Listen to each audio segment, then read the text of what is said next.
Oh, nama sudah na atau dia mana ini? Nama ini nama ini. ရှေးဥစွာအသက်ရှင်တော်မူသောဘုရားခင်ရဲ့ဂုဏ်ကျေးဇူးတော်ကိုချီးမွမ်းပါတယ်ဒီနေ့ကတော့ကြည့်ရင်ကျွန်တော်တို့ဘယ်လိုပြောမလဲခရိယန်တွေလို့ပြောရမှာလားယုံကြည်သူတွေလို့ပြောရမှာခရိယန်မိသားစုများဒီဇင်ဘာအချိန်ကာလမှာဆိုရင်လုံးလေးလောက်ထရှိတဲ့ခရစ်စမတ်2ပွဲတော်တစ်ခုပေါ့နော်ကျွန်တော်တို့ပတ်ဝေးအခါကြည့်ရပါလေကျွန်တော်တို့ခရစ်စမတ်ပွဲကိုပြုလုပ်နေတာဖြစ်တယ်ပေါ့နော်ဆိုတော့ပထမပိုင်းကိုကျွန်တော်ကမြန်မာလိုဝင်ငါမှာဖြစ်တယ်ပြီးတဲ့အခါမှာအခါလိုဝင်ငါမယ်အခါရောမြန်မာရောအလိုမျိုးရောပြီးမှဝင်ငါတော့မှဖြစ်တယ်ပေါ့နော်ဆိုတော့ရှေ့စွာအားလုံး Merry Christmas ပါလို့လုပ်ဆက်ပါတယ်ဒီနေ့ဒီနေရာမှာရောက်ရှိလာတဲ့ရောက်ရှိတဲ့ကောင်မှာဘုရားခင်ရဲ့ညီသက်ချင်းတွေဘုရားခင်ရဲ့မေတ္တာတရားတွေအရောက်စီတိုင်းပုံမှာတက်ရောက်ကြည့်စီပါစေလို့ဆုမကောင်းတောင်းပါတယ်ဆိုတော့ဒီနေ့က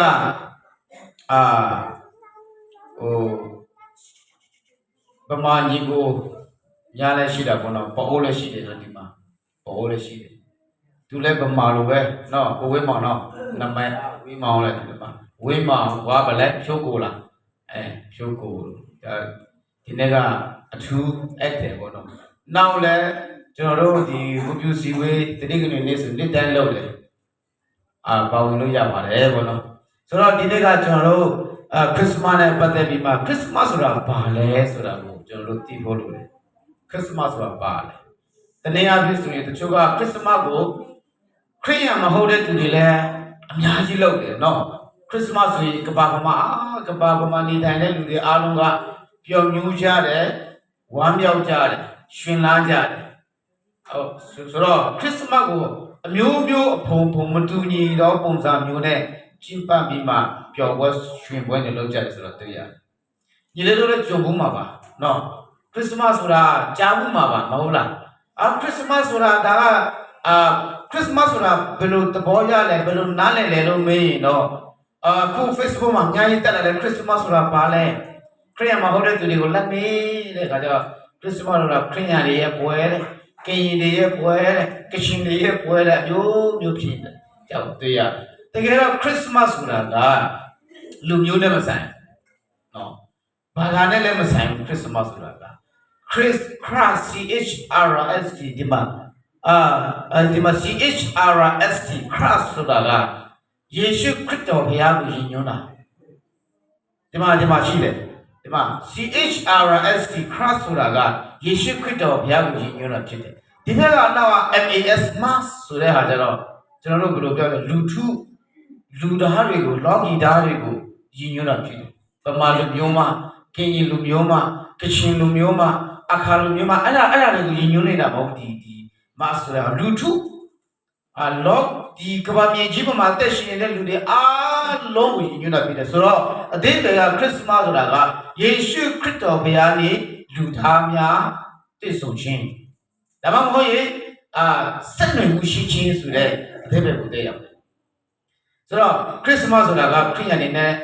ဆိုင်တဲ့ပွဲတီးတစ်ခုတည်းမဟုတ်ဘူးဆိုတဲ့အကြောင်းကိုရှင်းဖို့ဆိုတာဖော်ပြရှိတယ်ပေါ့နော်အားလုံးနဲ့ဆိုင်ဖြုတ်ကိုယ်လေးနဲ့ဆိုင်တယ်ကိုဘယ်လဲနမညီလေးနမဘယ်ကိုလဲထုံမင်းနဲ့လည်းဆိုင်တယ်ဝင်းမောင်နဲ့လည်းဆိုင်တယ်ဝင်းကိုလည်းဘယ်လိုလဲဆိုင်တယ်အားလုံးနဲ့ဆိုင်တယ်နော်ဆိုတော့ကျွန်တော်တို့လည်းဆိုင်တယ်အားလုံးနဲ့ဆိုင်တယ်ဒီဆိုတော့လောကဝတ်မြောက်ဖျားကြွလာ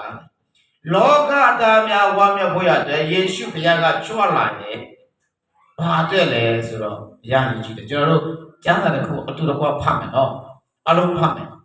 ဒီမှာရှင်ယောဟန်ခရစ်ဝေကျမ်းအခန်းကြီး3အပိုင်းငယ်16မှာပါတယ်အတူတကွဖတ်ရအောင်ဘုရားခင်ဤတင်းနေသောဘုရားခင်ဤယုံကြည်တော်သူအပေါင်းတို့သည်ပျက်စီးခြင်းတို့မြောက်ထဝရအသက်ကိုရစေခြင်းကဘုရားသခင်သည်မိမိ၌တပါးကြီးတော်သားတော်ကိုစွတ်တော်မူသည့်တိုင်အောင်လောကီသားတို့ကိုချစ်တော်မူသည်ဒါတော့ဖတ်တယ်နော်အဲ့တော့မြန်မာစာရဲဆိုတော့就过了不打了呢。所以大哥就那种身上姐姐呀，不要去一打了过用，就要弟弟没打他的你呀嘛，过那么过特别嘛的吃了，怕鸡么讲了，喏，怕鸡样喏，没打他的你呀嘛，过那么过吃样喏，也靠不了怕鸡样，不要去一打了过用，知道现在那地，这事情都没有。ထာဝရတက်ကိုရစေခြင်းကဘုရားသခင်သည်မိမိ၌တပါးကြီးတော်သားတော်ကိုစွတ်တော်မူသည့်တိုင်အောင်ဆရာတေလကိုရှိတော်မူ၏ဒါကိုဖြိုးကိုနာမည်ထည့်ပြီးမှဖားရရတယ်ကိုဝင်းမောင်နာမည်ထည့်ပြီးမှဖားရရတယ်ဆိုတော့ဒီမှာတစ်ချက်ပြောပြချင်တယ်သားတော်ဆိုတာကဘယ်သူကိုပြောတယ်လဲဒါအရေးကြီးတယ်ဘုရားသခင်ဟာတဲ့ဘုရားသခင်ဟာတဲ့အဖေဖြစ်တဲ့သူကတဲ့တားတော်ကိုဘုရားကြီးတားတော်ကိုယုံကြည်တဲ့သူအပေါင်းဘုရားကြီးရဲ့တားတော်ဆိုတာဒီတားတော်ဆိုတဲ့ဒီရောင်ရေးထားတဲ့ဟာကယေရှုခရစ်တော်ဘုရားကိုပြောတာအဲ့ဒါယေရှုဘုရားကိုပြောတာယေရှုဘုရားကိုယုံကြည်တဲ့သူအပေါင်းအားလုံးဘယ်သူမဆုံးလဲကလာပဲဖြစ်မွတ်စလင်ပဲဖြစ်အင်္ဂလိပ်လူမျိုးပဲဖြစ်ဘာလူမျိုးပဲဖြစ်တော့ဒီယေရှုခရစ်တော်ကိုယုံကြည်တဲ့သူတွေအားလုံးကလည်းဘာလဲတစ်ချက်တော့ဖတ်ကြည့်ပါဦးပြုကိုပစ္စည်းချင်းတော့မရပစ္စည်းချင်းလားပစ္စည်းချင်းမိသားစုပြိုကွဲချင်းလားပြိုကွဲချင်းတော့ကိုယ့်ရဲ့ခန္ဓာဖြားနာချင်းလား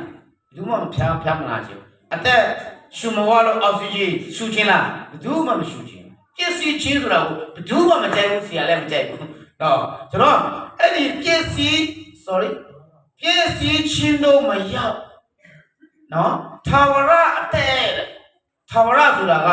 အတိပ္ပယ်ကဘာလဲဆိုတော့ထာဝရဆိုတာကလုံးဝမပစ္စည်းတော့မြဲတယ်နော်ခိတ္တဘုထာဝရငါကျွန်တော်တို့ဟိုရေစဘဝတော့ပြောတယ်မဟုတ်လားငါနေ့ကိုချစ်တယ်ထာဝရချစ်ပြောဘူးတယ်မလား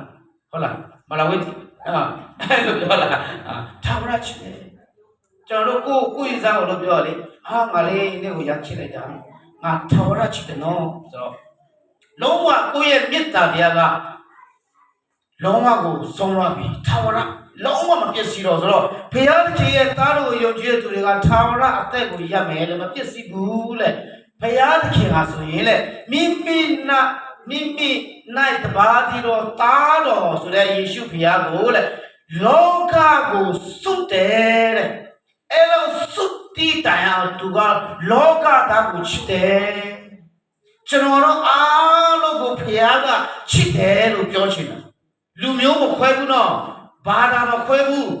အရောက်တိုင်းကိုဘုရားကလောကီတာဆိုတာကအလုံးပါတယ်နော်ကျွန်တော်ဒီကဘာပေါ်မှာရှိတဲ့လူအားလုံးကလောကီတာပဲလောကီတာတို့ကိုဘုရားကချစ်တယ်ချစ်လုံးလို့တပါးတည်တဲ့သားတော်ယေရှုဘုရားကိုတော့ဆေလို့တာတယ်ဒီချိန်ကယေရှုခရစ်တော်ဘုရားမွေးဖွားတဲ့ရတယ်ဘာအတွက်မွေးဖွားတယ်လဲဆိုရင်လူတွေရဲ့အပြစ်ကိုကယ်လို့ဖို့ရအတွက်အခုနအမတချစ်ဆိုတော့လည်းမပါတယ်လူတွေကဘာသာတရားထဲမှာဘလို့ပဲလက်ရှော့ရှော့ကျွန်တော်တို့ရဲ့အသက်ဝိညာဉ်ကလူမြောက်ဖို့ရတဲ့လုံတယ်နော်ဆိုတော့ဆက်ကြည့်ရအောင်ကျွန်တော်တို့နော်ဘာသာတရားမကောင်းလားကောင်းတယ်နော်ခရိယံဘာသာတရားမကောင်းလားဟာတကယ်လားဒီမှာဘလို့ပတ်သက်ရတယ်လေခရိယံဘာသာတရားလည်းကောင်းတယ်ဗုဒ္ဓဘာသာလည်းရောင်းကောင်းတယ်ဗုဒ္ဓဘာသာရောင်းကောင်းတယ်ဟိန္ဒူဘာသာကောင်းတယ်အစ္စလာမ်ဘာသာလည်းကောင်းဘာသာတရားမိတိဘာသာတရားဆိုရန်ကောင်းတယ်သူတစ်ပါးအသက်ကိုတတ်ပါဆိုတဲ့ဘာသာတရားသူနေတဲ့ဘာသာရှိလားမရှိဘူးသူတစ်ပါးဥစ္စာပစ္စည်းကိုခိုးပါသူတစ်ပါးရဲ့ဒါမယားကိုပြစ်မှားပါသူနေတာရှိလားမရှိဘူးမပြစ်မှားရမခိုးရနော်မြေတာထားရမယ်ခွင့်လို့ရမယ်ချစ်ရမယ်ဒါကဘာသာတရားရဲ့လားစီမဟုတ်လားဆိုတော့ခုနကမှအပြစ်မှလွတ်မြောက်ဖို့ဘာသာတရားကဘာလွတ်ပေးနိုင်တယ်လဲလွတ်ပေးနိုင်တယ်လို့ထင်တယ်ကျွန်တော်တို့အပြစ်ကတည်းလွတ်ဖို့ရတယ်ဘာသာတရားကကျွန်တော်တို့ကိုလွတ်ပေးနိုင်တယ်မလွတ်ပေးနိုင်ဘူးဘာသာတရားဆိုတာကဘာလဲဆိုတော့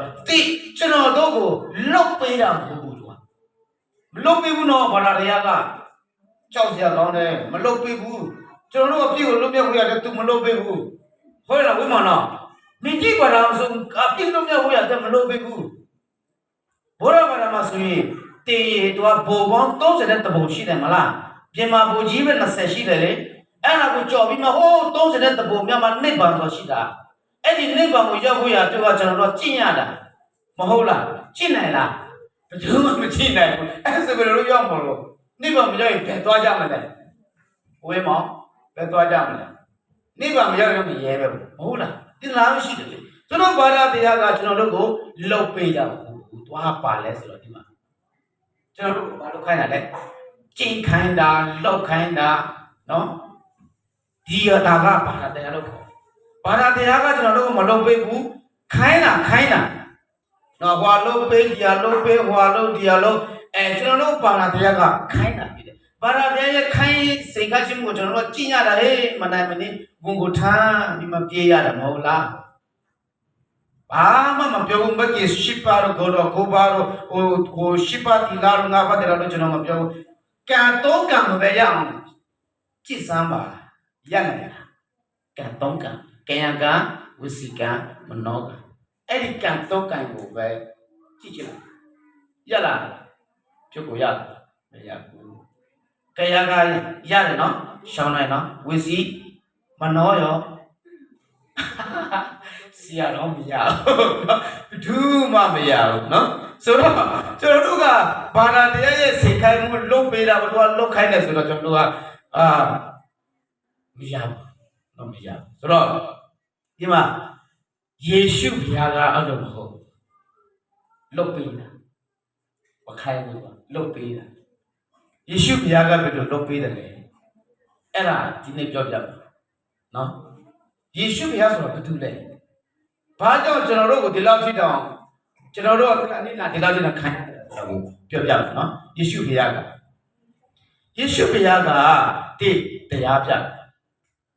တရားပြတယ်တရားသူတွေနဲ့ကောင်းတာကိုလုပ်ပါနော်မေတ္တာထားပါချစ်ချင်းဒီတစ်ပါးကိုခွင့်လွတ်ပါနော်နမကြီးဘာသာလေဒါယေရှုဘုရားကတရားပြတယ်အဲ့ဒီတရားပြတယ်နောက်တစ်ခုယေရှုဘုရားပါထားလို့လဲဆိုတော့တကူပြတယ်ယေရှုဘုရားတမန်ကျမ်းစာထဲမှာတကူပြထားတာအများကြီးရှိတယ်နော်တကူပြထားတဲ့အထက်မှာတကူပေါင်းသူက35မျိုးလောက်ပြတယ်တမန်ကျမ်းစာထဲမှာယေရှုဘုရားအဲ့ဒီ35မျိုးကိုအပိုင်း3ပိုင်းနဲ့ပြတာပထမတစ်ပိုင်းကကျမ်းမာခြင်းနဲ့ဆိုင်တဲ့အရာနေမကောင်းတဲ့သူကိုနေကောင်းစေတယ်မျက်စိကန်းတဲ့သူကိုမျက်စိမြင်စေတယ်ခြေလက်မတန်ဆွမ်းတဲ့သူတွေကိုပြကောင်းစေတယ်နူနာတွေကိုပြကောင်းစေတယ်ဒါတွေကို23ချိန်တိကျမ်းစာထဲမှာပါတယ်နောက်ပြီးမှတဘဝလူဆိုတဲ့ဟာတဘဝလူဆိုတော့ရေပေါ်မှာလာလျှောက်ခိုင်းတာလို့နော်နောက်ပြီးမှရေကနေစပြည့်ရေဖြစ်ခိုင်းတာလို့လုံးဝတဘဝအလုံးရဲ့အလုံးပေါ့အဲ့ဒီနဲ့ပတ်သက်ပြီးမှ9ခုတောင်ယေရှုဘုရားကစမ်းစာမှာပြခဲ့တာရှိတယ်နောက်တစ်ခုတင်ချင်းကလည်းရှင်ပြစေတာ3ကြိမ်တော့ရှိတယ်ယေရှုကလုံးဝကိုတည်သွားပြီလာဇရုဆိုတဲ့အမည်ရှိတဲ့သူတရားဆိုတည်သွားတာ3-4ရက်တော့ရှိတယ်ဒါပေမဲ့ယေရှုဘုရားသူ့ရှင်ခန့်တယ်3ကြိမ်တော့ရှိတယ်ဆိုတော့တကူမပြဘူးလားဆိုတော့ဘုရားကတရားပြတယ်တကူပြတယ်အဲ့ဒီတရားပြခြင်းတကူပြခြင်းဆိုတဲ့ဟာကမိတိပါဒဆိုရှိတယ်နော်အဲ့ဒါကဘာသာတိုင်းမှာရှိတယ်တကူပြတဲ့သူရှိတယ်တရားဆိုခဏကျွန်တော်ဘောရဘာသာလေးဆိုရင်တရားဘောတွေကြီးကျလို့ကြတယ်မလားအဲ့ဒါတရားသူတွေမွတ်စလင်လည်းရှိမှာပဲမဟုတ်လားအခြားသောဘာသာဝင်တွေလည်းရှိမှာပဲခရစ်ယာန်ဘာသာလည်းရှိကြတာပဲဆိုတော့တကူပြတာလည်းရှိတာပဲနေမကောင်းချင်းကနေနေကြမှာကြည့်ပေးတာတော့ရှိတာပဲဒါပေမဲ့တခုထူခြားတာကယေရှုဘုရားကဘာထူခြားတယ်လဲဆိုတော့ဒီမှာ3ချက်တစ်ချက်ကရှင်ပြန်ထားမြောက်ခြင်းဆိုတဲ့သူကယေရှုဘုရားကအသက်ရှင်တယ်လူဇတိကိုခံယူတယ်ပြည့်ရတရားပြတယ်တကူပြတယ်တေချာလေးသူတည်ပြီးမှသူကလက်ဝါးကားတိုင်းပေါ်မှာအသိခံခဲ့တယ်အဲ့ဒါကဘာတဲ့လဲဆိုတော့သူအပြစ်လားယေရှုကအပြစ်ရှိတယ်လားဆိုတော့မဟုတ်ဘူးမရှိဘူးဒါပေမဲ့ကျွန်တော်တို့လူတွေအတွက်သူကမွေးဖွားချစ်ကိုခံတာ ကျွန်တော်တို့ပါတယ်ခင်ဗျားတို့တို့ပါတယ်မွေးဘွားချစ်ကိုခံတဲ့ယေရှုကလေဝါကားတဲ့မှာသိခံတယ်ထိုယေရှုခရစ်တော်ရဲ့လေဝါကားတဲ့မှာသိခံပြီးမပြည့်ပြီလားဆိုတော့မပြည့်ဘူးတကြိုတယ်လေစံမှာလည်းမှာတိလင်းပြောထားတာတပုံပြေမဟုတ်ဘူးနော်တဏှာကြီးလည်းမဟုတ်ဘူးတကြိုတယ်လေပြီး3ရက်မြောက်တော်နေနိုင်တင်ချင်းပြည့်စုံမှာအောင်မြင်ပြီးမှရှင်ပြထမြောက်တယ်ကောရမမြတ်စွာဘုရားသိတယ်ယနေ့ဖြစ်မရှင်ဘူးဟုတ်လားကောရမမြတ်စွာဘုရားကလေးရှိတယ်မိသားစုရှိတယ်တားများရှိတယ်ချက်အိမ်နဲ့အိမ်နဲ့ခြံနဲ့ရှိတယ်တို့တော့သူတောထွက်တရားကြည့်တော့ဘုရားဖြစ်တော့တယ်မာနဲ့သူတည်သွားတယ်သူတရားပဲပြခဲ့တယ်သူကိုယ်တိုင်တင်ချင်းပြည့်စုံမှာမအောင်ခဲ့ဘူးဒါပေမဲ့ကောရမမြတ်စွာဘုရားသူနေခဲ့တဲ့ချက်တစ်ချက်ရှိတယ်အဲ့ဒါကပိဋကသုံးပုံကြမှာပဲပါတယ်ပိဋကသုံးပုံကြားမှာတော်ရုံဘုန်းကြီးကြားမှာလဲတော်ရုံဘုန်းကြီးတွေလည်းမကန်နော်တကယ်ဆရာကြီးတွေပါလိုက်တာအဲ့မှာပါလားတေတို့ကိုကဲတင်နိုင်တဲ့သူကငါရအနောက်မှာပွင့်လာလိမ့်မယ်ယနေ့တချို့တို့သူတွေကကောရမမြတ်စွာဘုရားရဲ့အနောက်ပွင့်မဲ့ဘုရားကိုယနေ့ကြည်တိစောင့်နေကြတယ်ဟုတ်လားတကယ်တော့ယေရှုဘုရားဆိုတာကကောရမမြတ်စွာဘုရားရဲ့အနောက်မှာဖြစ်ပေါ်လာမပွင့်တဲ့နာမပွင့်ပြီးတော့အဲ့ဒါဘူးလဲဆိုတော့ယေရှုဘုရားအဲ့ဒီယေရှုဘုရားကကျွန်တော်တို့အတွက်လက်ဝါးကတည်းကမှသူအတိခံပေးတယ်ကျွန်တော်တို့ကယူလေးပဲဘာမှလုပ်စရာမလိုယေရှုကငါအတွက်လက်ဝါးကတည်းကမှသင်ခံပြီးမှတည်တယ်တကြိုတယ်3ရက်မြောက်တဲ့နေ့ကပြရှင်တယ်တင်ချပြည့်စုံမှာကိုအောင်မြင်ပြီးမှတပည့်တော်တွေနဲ့အတူရက်40နေပြီးမှကောင်းကင်ကိုရှင်လာကြီးကြွတ်သွားတယ်တနေ့ငါပြလာမယ်တနေ့ငါပြလာမယ်အဲ့ဒီနေ့ကဘာလဲဆိုတော့ဒီကဘာနောက်ဆုံးတော့နေတယ်ကဘာဆုံးပဲအဲ့ဒီနေ့ငါပြလာမယ်အဲ့ဒီကြရင်ငါ့ကိုယုံကြည်တဲ့သူတွေကငါခမဲတော်စီမှာနေရမယ်မပြည့်စည်တော့ဘူးကျွန်တော်တို့ကတနေ့တည်ရမယ်ဘယ်သူမှဆိုတည်ရမယ်ချမ်းသာတဲ့သူလည်းတည်ရမယ်တဲ့သူတည်ရမယ်တည်ပြီးဝိညာဉ်ကပယ်သွားမယ်ဆိုတာအရေးကြီးတယ်အဲ့ဒီဝိညာဉ်သွားဖို့ရတဲ့ကယေရှုခရစ်တော်ကိုယုံကြည်မှတာလေကျွန်တော်နိဗ္ဗာန်လို့ပြောကောင်းကင်နိုင်ငံတော်လို့ပြောကျွန်တော်တို့အဲ့မှာဝင်စားရမှာဖြစ်တယ်ဆိုတော့ဒီနေ့ခရစ်မတ်ဆိုတာကခရိယန်တွေအတွက်ကြီးပဲမဟုတ်ဘူးအားလုံးအတွက်ပါတယ်ကျုပ်ကိုယ်တော်အတွက်လည်းပါတယ်ဗမာလူမျိုးအတွက်လည်းပါတယ်အခါလူမျိုးအတွက်လည်းပါတယ်ကချင်လူမျိုးလည်းအတွက်ပါတယ်တခြားသောလူမျိုးစုတွေအတွက်ပါတယ်ဆိုတော့ခရစ်မတ်ဆိုတာဘာသာရေးနဲ့မဆိုင်ဘူးလူမျိုးနဲ့လည်းမဆိုင်ဘူးအားလုံးနဲ့ဆိုင်တဲ့ခရစ်မတ်ဖြစ်တယ်ယေရှုဆိုတဲ့ယေရှုဘုရားကိုခေါ်ကြည့်ပါယေရှုဘုရားကိုယုံကြည်ခြင်းအပြင်ကျွန်တော်တို့ရဲ့အသက်ဝိညာဉ်ကိုကယ်တင်ခြင်းရမှာတနေ့ဒီလောကကနေထွက်သွားတဲ့နေ့ကျရင်ဝိညာဉ်ကငြိမ်ချစရာမလိုဘူးဒါပေမဲ့ကိုယ်တိုင်ကတော့ယုံကြည်ဖို့တော့လိုတယ်ကိုယ်တိုင်ကတော့ယေရှုဘုရားတင်ဟာ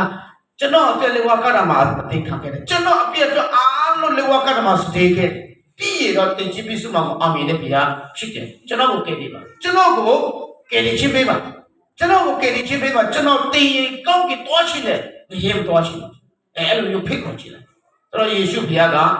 လူတွေအားလုံးကိုချစ်တော်ဘုရားဖြစ်တယ်ဆိုတဲ့အကြောင်းကိုပထမပိုင်းအနေနဲ့ပြောပြရှင်းတာတွေ့တယ်။ Okay ဒုတိယပိုင်းအနေနဲ့ကျွန်တော်ဆက်သွားရအောင်။ဒီနေ့ကျွန်တော်ဟောမဲ့သင်္ကန်းစာဒီအားလုံးနဲ့ပြည်စင်တဲ့သင်္ကန်းစာဖြစ်တယ်။ဒါကတော့အင်္ဂလိပ်စာမဟုတ်ဘူးနော်အခါစာ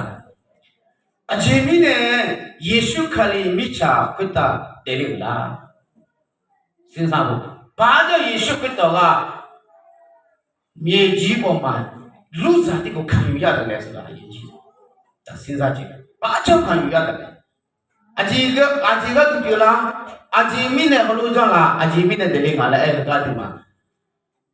ရှမ်းပြောတယ်။ဥရှိဘကူဂျိုဣဆယာစမိုးကိုယနေ့ကိုပါဒီမှာတကောလွယ်မကူဂျီကိုဟဲကဗီဒီယိုကိုမြင်ညူနေတဲ့ဒီပေါ်မှာနမပပနာတို့နော်ဟမောတူ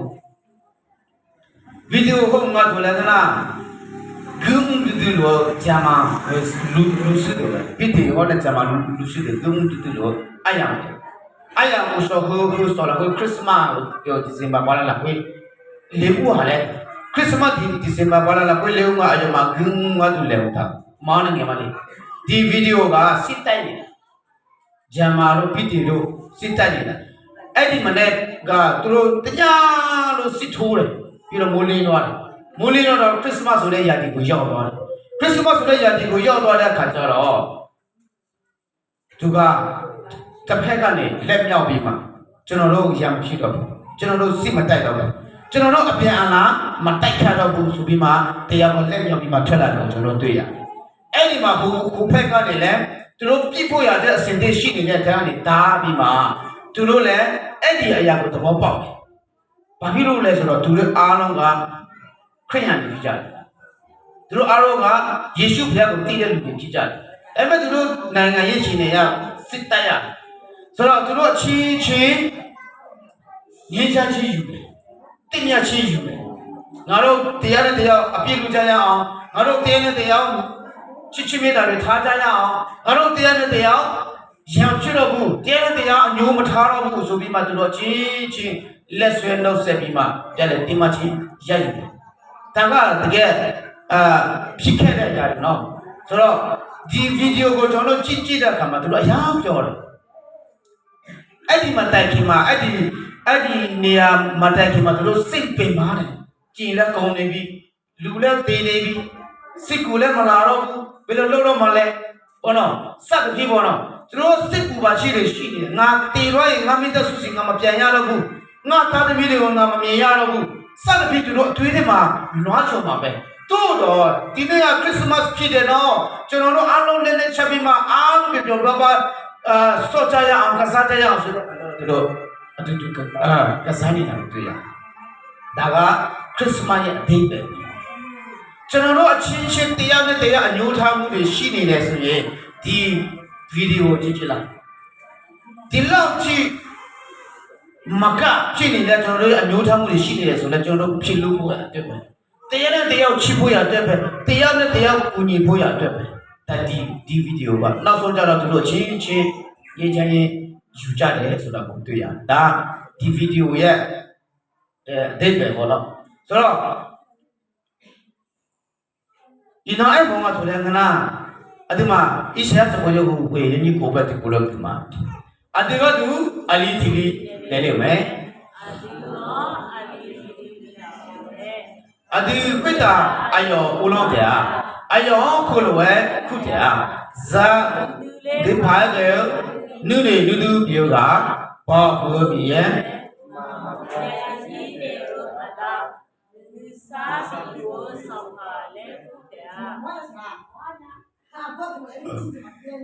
လေနိစာဘီယောဆောပါလေတကတလီရတဲ့ဟိုလဖကောဝါလေတဲ့ကြော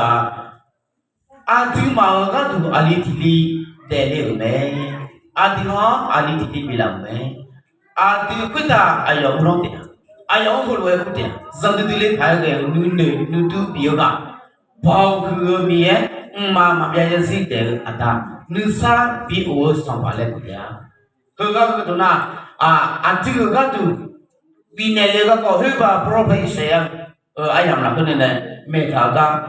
အဲ့ဒါကဇမမာဒီမနေ့နာမယေရှုခါလီမိချခွတ်တာတယ်လေဦးကြီးအချင်းငါလည်းနဲ့ကြောအသွေးခေါ်အားလုံး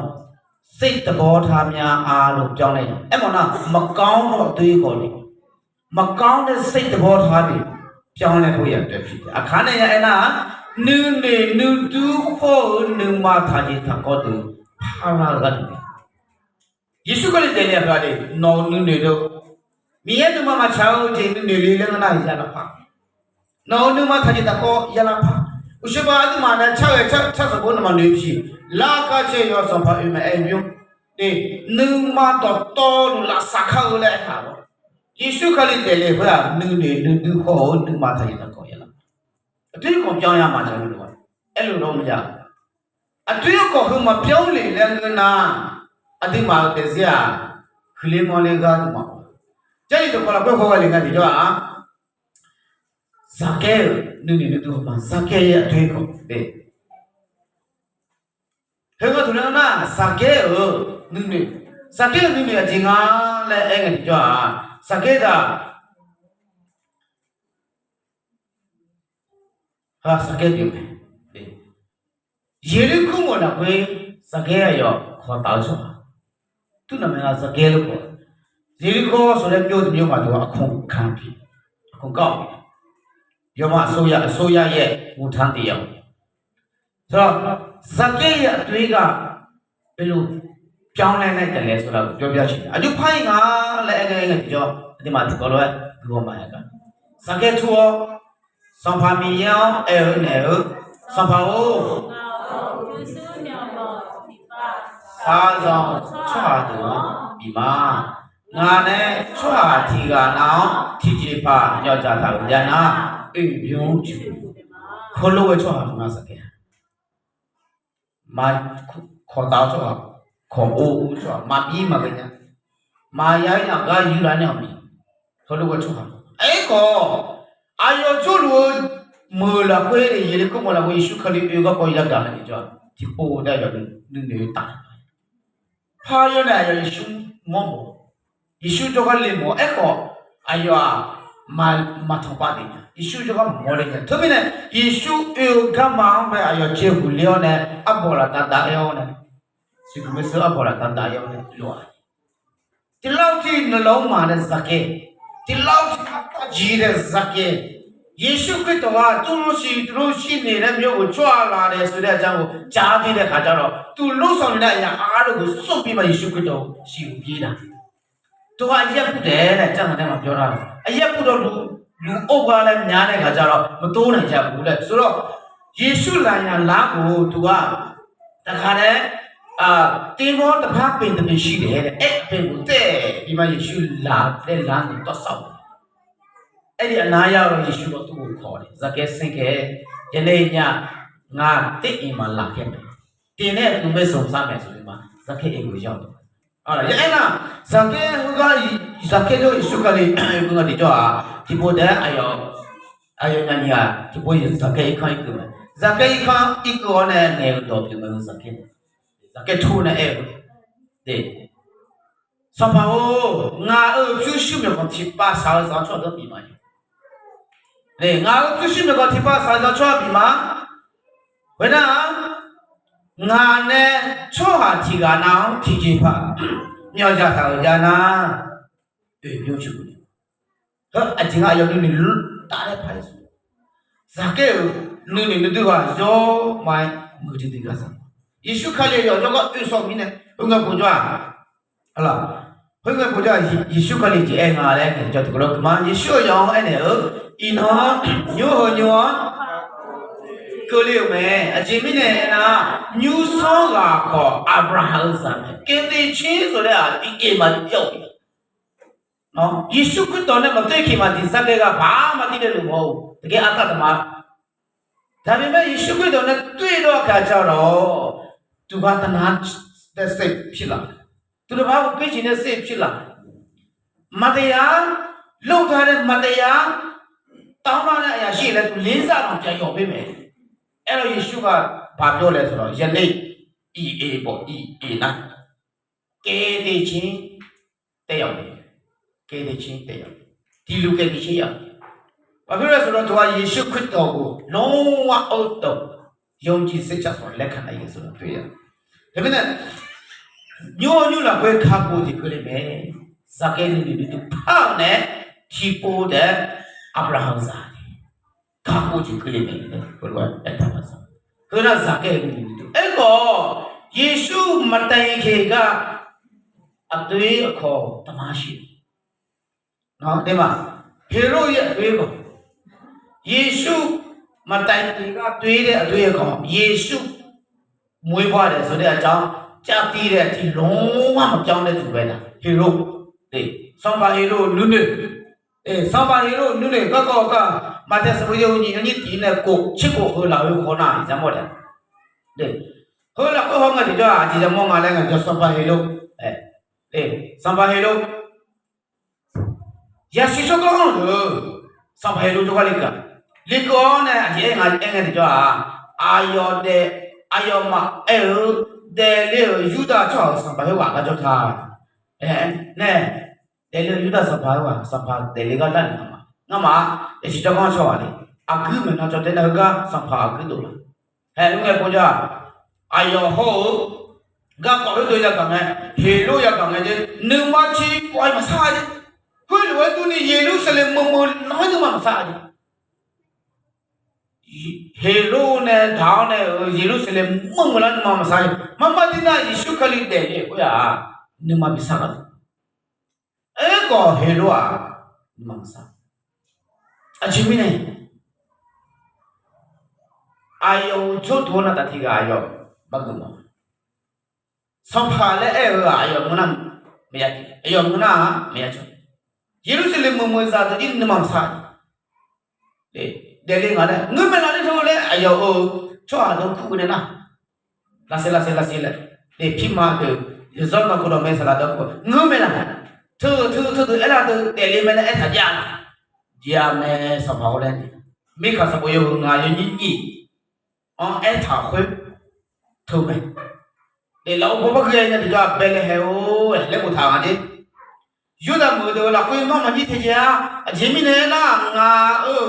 cho ju biểu Israel là quyết ta sơ về u lo và đâu là quyết tu là để là cũng thay ra mẹ để làm mẹ đấy để li mẹ đấy thay ra mẹ đấy quên nghe cũng cho sửa lại để hero sửa lại ta đấy hero sửa lại nhưng bây giờ giờ nhưng mà chỉ là biểu mà lại thì cho giờ chỉ cho có quên được nó mà yêu đấy nó mà yêu này mua na ngã chả cả ngã còn đi nó mà luôn đủ thằng này đi khuyên từ chỉ ni bị phong mê là khuyên ta cái phong mê là khuyên này mua vào ta học khuyên không ổn định khuyên được gì à các cô ấy từ thì rồi rồi ra sinh nhang thì cho chỉ là nước mắt hết từ đấy khuyên mình nó hết từ là khuyên bên là hem khuyên thằng cho khai cho nhị cô ông này là cô phụ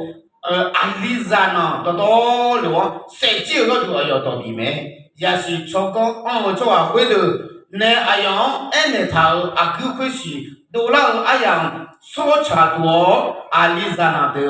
bi se ga do de ni ko la o za do se hero ajimina ngala nga yo ayo udu thomo manga nima la khama che cho ba yesu khali de le ayang ga yam la khwe la kha chenya da ko de Yesu kali dele aya ho yam la khwe la khama chenya da kelam hero du de ni ko la wo za do sino ya ne ya na ba apa lo de set ni ko la wo za ja de sa ga ya ho le na shui ma na ya na kan ya ka miao de wo si kan le miao de ma no le miao de ka ya ka wo si ka ma no ka le ho to do ga唔着急嘞，是吧？咁樣噶嗰啲尊龍，為事噶嗰啲尊龍，唔攞噶嗰啲尊龍，啊，ကျွန်တော်တို့က咁樣噶，နော်ကိုဝေးမ，咁樣噶尊龍ရင်တော့ရဲစကားရှိတယ်နော်，မဟုတ်လား？為事က尊龍ရင်လည်းတမရတဲ့စီမီကျွန်တော်တို့ရွာမှာဆိုရင်為事ကနှုတ်အပြည့်ပြမာပြီးမှ尊龍ရင်လည်းနှုတ်尊龍ချင်းအပြည့်တော့တန်ဝင်ရှိတယ်ရှိတယ်နော်နေရာတိုင်းမှာရှိတယ်အဲ့ဒါကတရားသူကြီးတို့နော်ရှင်းနေတို့ယုံကဥက္ကဋ္ဌတို့ဘာတို့ဥစ္စုဥက္ကဋ္ဌတို့ရှင်းနေမှာတကြီးတို့ဘာလို့ရှင်းကြတယ်မလားဒါကာယကပြစ်မှားတဲ့အပြစ်ဝိသိကပြစ်မှားတဲ့အပြစ်ကလူပြစ်စီလို့ရတယ်မနှောပြစ်မှားတဲ့အပြစ်ရောဘယ်ရဲကလာဖမ်းလဲကျွန်တော်တို့နေ့တိုင်းမနှောနဲ့ပြစ်မှားနေကြတယ်မဟုတ်လားဘယ်သူပြစ်မှားကြလဲကျွန်တော်တို့သိတယ်မပြောတော့ရဲ့နော်ကျွန်တော်တို့ရအဖကကျွန်တော်တို့ကမနှောနဲ့ပြစ်မှားကြတယ်မဟုတ်လားဘယ်သူမှဖမ်းလို့မရမနှောဒါပေမဲ့မနှောကနေပြစ်မှားလိုက်တဲ့အဲ့ဒီအဖြစ်ကဖယားတခင်တော့တရားစီရင်တယ်နော်အဲ့ဒါကြောက်ဖို့ကောင်းတယ်ကျုပ်ကပဲချင်မနှောနဲ့ပြစ်မှားတဲ့အဖြစ်ကဖယားတရားစီစိတ်နဲ့ပြစ်မှားနေတယ်ဘယ်သူမှတော့မသိဘူးတို့တော့ဖယားသိတယ်ဆိုတော့ကျွန်တော်တို့တည်တော့တဲ့နောက်ပိုင်းကျွန်တော်ဝိညာဉ်ကိုတရားစီရင်မှာဆိုတော့ကေယဝစီမနောဒါပေမဲ့အဲ့ဒီမနောဆိုတဲ့ဟာကြတော့လူတိုင်းပြီးမှာတယ်ဒါကြောင့်မလို့ကျွန်တော်တို့ကနေတိုင်းအဖဗျာယေရှုဗျာကျွန်တော်ရဲ့မနောကနေပြီးမှတဲ့အဖြစ်ကိုခွင့်လွတ်ပါအကျဉ်းကျွန်တော်တို့ကတောင်းပန်နေရတောင်းပန်ခြင်းဆိုတာအဲ့ထိုတို့တောင်းပန်မယ်ဆိုတော့ဘုရားကခွင့်လွတ်တယ်အဲ့လိုဒါပေမဲ့ညီကိုလာဝစားတော့စပါရုပ်စချီအယောဒီဒီမှာအတ္တမနုရဖားလေခရစ်စမအယောရလာခွဲ့တမနုရ Kalizamu humu hulenya nigatu no dudwe. No tegale. Nga tegami na nga mpang. Nga tegami na nga mate chong. Oi ji chong le. Nga mu ko pi ko de la. Hulu nui la. Doi chung jana ma sinya mala. Sampa ji oi tu lon tu ti tu la koi. Tiga puja tiga mu ya de ko ya ni. Mu ya he de da lu ko ji na sampa ji o chip pi pa le. Doi su le pya ni. Tinakalana ang ngatia ma ina ji chong la jo do ya ni. Tiga ko ngatia mi ne ji chong jo do ya ngatia mi ne ji chong jo do ya wa. Song biu biu ne ni biu da ho lo jo do ya ji yo ne. He wa sa pai ji ko le ai ka de inga le chu ma da ni. Nga ma ina ji chong jo do ya ji yo ne ai sa na. Chu ma da. Sa pai chu ti ya. Ina tu ma khali za ma mu ai. Nga ma ngun ne ji chong nga ngun ko pi nya kon de. Thế bây giờ ina tu ma nu ne nu du hu ya pha. Chong ya ma. No ma nu ne ho ji so mo mo le ho lu ni ja ne. Mo ne phe ya u ha pha mo lo nga lo ngu le nya we le lo ma be ku tha ne ai yo ba ma la sa be ti ti lo du nya le le ya he ha pha mo. Thama din mo ne no ko tha ga u ne tự lo de. Ante ma nu ne ho lo de bi pyo. Để mà thầy ra là vào lỗ cao mà lát ta đấy tôi nhung thích gì nè nó khai giá mà muốn gửi lên như nó phụ đề gửi lên như cái gì nó tầm gì nó tầm gì anh mà tôi nhìn nu anh thì tôi nói nó hoa gỗ biểu nha phía kia nên tôi nhung thế cha ya phía kia lối trên này tôi nhung gỗ thế cha ya hồi lúc lên cái nào phía cái cho nó lúc mà tông biểu mà chỉ mà này anh muốn gì cũng thích gì để anh sao thì có Yesu kali để là à 이바 피해가 됩니다. 이바 피해 내가 됩니다. 예수 그리스도 때문에. 요아서 뭐요? 예, 연예 뒤에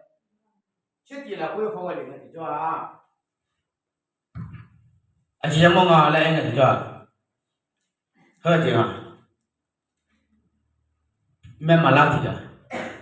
맨 말라티가 맨 선나고도 맨 선나도 쓰고는라. 예수 벨로 주풍을 Yesu ông bé bảo đấy, là bóng đấy, hè, mỗi chuyện này ai thở ra là bắt đầu nó ai ông bé halu này, giờ bia này, halu này giờ bia xem này, chú cho nó chú cho nó, bây giờ bây giờ Yesu kali gamu này tôi mang đi, Allah này là nó có chú bố cho, đây là gọi là cái ngam bát mà này, bây giờ bây giờ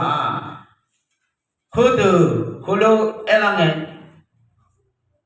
Yesu kali ayong beti khemata ne emye bunga Yesu kali je no ma jo no ma la khune khudu ne no ma la khune iba ma ala nga sot je ni ge ga ma le nga iba ma u le yo mu yo sot ya ma le nu de u the halu ma ne pi do le ta le pho tu ya na Yesu kali Hồi nghe bố cho ai học khó tí là nghe cho à bố thì làm cho đi. Chỉ biết năng ăn hà lô bát thảo hết. Rồi hà lô ngay không cho mày là hơn. Ngay chả được mà là hơn.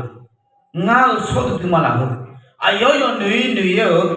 mà sao nhà ơi ngay chính đi ba ông ya. Ngay chính này hiểu à không mà ơi. Ngay chính này hiểu à có chân tiêu không mà. Ngay chính này hiểu luôn không mà lẽ. Anh cái lẽ bát thảo sao lên trên tôi đi hỏi hết gì suốt chung ngày làm cho nếu có bữa cho cũng là này từ cái chuyện là làm cho ngã có isu cái này ngã còn nó bé cái hàm ta gì ui rồi đấy ấy còn nó nhặt tản na thô lô về mà mưa y bát thắm đó nên nó từ phao này dùng muốn để lên để nên từ phao này dùng muốn để Tapi Yesu kali dele adu tiga iba chega dubi. No Yesu kali jauh cuat dia ma no kago jauh cuat dia ma lagana no iba ma Yesu gila. Azemi no la kuya tu azemi tina ni no tisi si tiko ni kola guza jaga roh pikir lo goi ya ila. Yesu kali tu ma ya. No jadi la kuya lo je nama tiga ubele ta. Iba ya. Tapi na ada miya ko sisi di kyun da lunga ti bona ti ati ko shura da ti ati ko ne chu ji ko ja da 天这样你那就我家的，哎个，没这样的嘛，这个一把皮的哎个比较，一手看的得了，一把皮个，一把皮个。拍里那，他从我里那，耶稣看的得了什么图来个那？没有，妈没有，别叫呢。这个，查理去了会，这个一把皮了会，要得打那个都就没个 Christmas 呢。你们那搞了一个在头，那么有啊，有那路，耶稣看的得了不打呢？要啊，那路你妈，你都了会，你啥物就过了。